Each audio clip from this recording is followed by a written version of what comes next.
What is will? How do you explain what will is?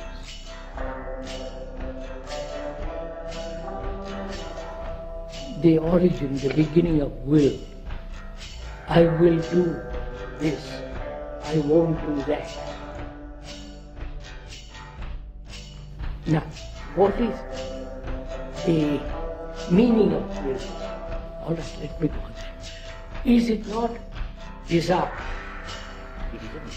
Desire accentuated, heightened, strengthened, which we call will. I desire that, and to achieve that, I make an effort. That effort, the motive of that effort is desire. So, will is desire. Right? Desire. Now, can desire ever be free? It can change the objects of desire. I can desire 1 year to go to buy this, the next year that change, but desire is constant. The objects vary. And the strengthening of desire, I will do that. The will is in operation. Will is desire. Now, can desire ever be free? No. But we say free will exists because I can choose between this and that, between this job and that job. I can go, except out of totalitarian state, I can go from England to France, free. So the idea of free will is cultivated with a sense that human beings are free to choose. Right? What does that mean, to choose? I can choose between blue jeans and something else, between this car and that, between that house and so on. But why should I choose at all, apart from material things, apart from certain books and so on? Why is there a choice? I'm a Catholic, I give up Catholicism, become a Zen Buddhist. If I'm a Zen, I become something else. And I choose. Why? Why is there choice at all? Which gives one the impression that I'm free to choose. Right? So I'm asking, why is there the necessity of choice at all?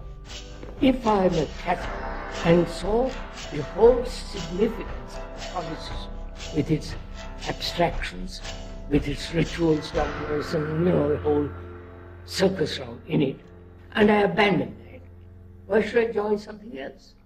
Because when I've investigated this, I've investigated all the religions.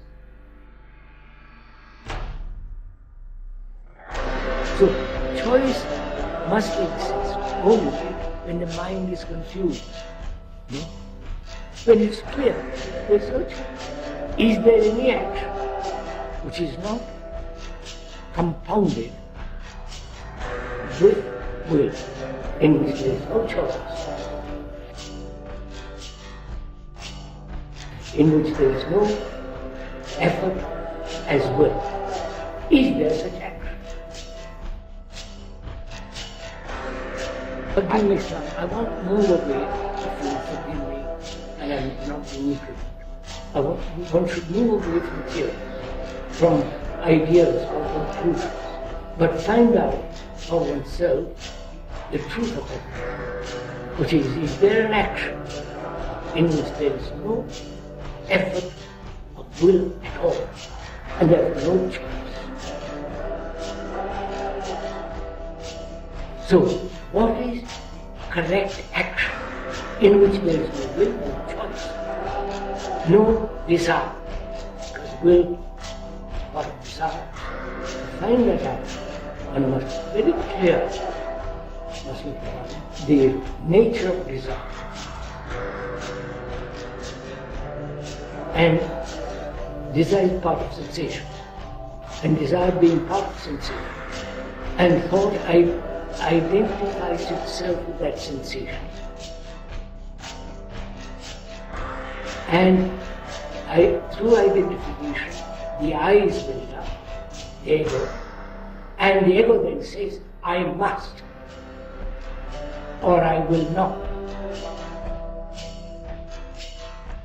So we are trying to find out if there is an action not based on the principle of ideals, on desire, on will, not spontaneous. That word is a rather dangerous word because nobody is spontaneous. One thinks one can spontaneous, but it is because one must be totally free to be spontaneous. Because most of our action has a motive. And motive means movement. I want to build a house. I want that woman or that man. I am hurt psychologically or biologically, and my motive is either to hurt back. So there is always some kind of motive in action, which we know daily life. So then action is conditioned by the motive. The motive is part of the identification process. So if I understand, not understand, if there is a perception of the truth, that identification builds the whole nature, structure of the self, then is there an action which doesn't spring from thought? Why does thought identify? Why is there identification with something? Especially sensation. Sensation. I don't want to enter into the field of ideologies, theories. To me, I have no interest in it. But I really, in investigating, I want to find out, perhaps I've not, but talking over it together, is there an action in which the self is not? In daily life, not in nirvana when I've reached perfect freedom and then all the rest of it. I want to do it in this life, as I live. Which means I have to find out, mind has to find out an action which has no cause, which means no motive, an action which is not the result or the effect of a series of causes and effects. If that exists, action is within always bound, chain. So is there such an action?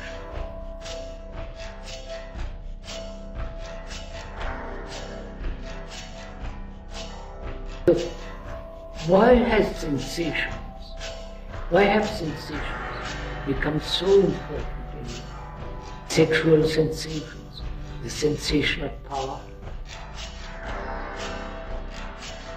whether occult power or political power, economic power, power of woman or a man or a woman, power of environment, the influence of environment, the pressure. Why has thought yielded to this pressure? What do we mean by sensation? When there is no identification, senses have no. Senses are senses. But why does thought identify itself with senses? As there is perceiving a pleasurable lake, seeing a beautiful lake. What takes place in that sea? There is not only optical nerve seeing by the eye, but also my senses are awake. The smell of the water, the trees on the lake. The next step is, thought comes in, how beautiful that is. I wish I could remain here. Yeah, because in that there is pleasure. Seeing, and the delight of seeing, then thought coming into operation and say, I must have more. I must build a house here. It's mine. Why does thought interfere with senses? That is, now wait a second.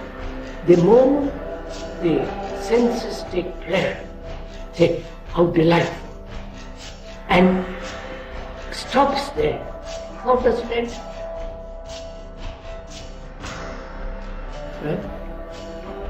Now, why does thought enter? If it is painful, thought avoids. It doesn't identify itself with either deny it or move away. But if it is pleasurable, that when the senses begin to enjoy, say how nice, then thought begins to identify itself. Why? Because pleasure, which means memory, a remembrance of the lake with the daffodils and the trees and the water and sunlight all that. Why doesn't thought give up something which it knows or is aware that it is painful, it is destructive? Why? So let's take a simple example. Psychologically, one is hurt. Why can't one immediately give up that hurt? Because knowing that hurt is going to create a great deal of damage.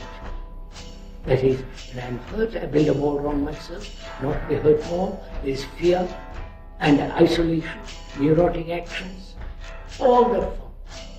Has created the image about myself, and that image gets hurt. Why doesn't thought say, yes, I've seen this, drop it immediately? Right? It's the same question. Because when it drops, the image, there's nothing left. Hold on to the memories which have created the image. But may create it again. Yeah. Why has it made the image so valuable? Yeah. Why the image becomes so important, which thought has created. So if I give up pleasure, thought gives up pleasure, what is there left? Because there's nothing else there now. There's friction. Yeah. So could we say, as the brain is very old, all our brains are very old, merely tracing it back further and further and further and further and further. You can't ever find out. So but I can say, but my brain is now as it is, which is very old, conditioned in terms of pressure and pain. Is there an action in which there is no motive, no cause, the self doesn't enter into it at all? Co-creates.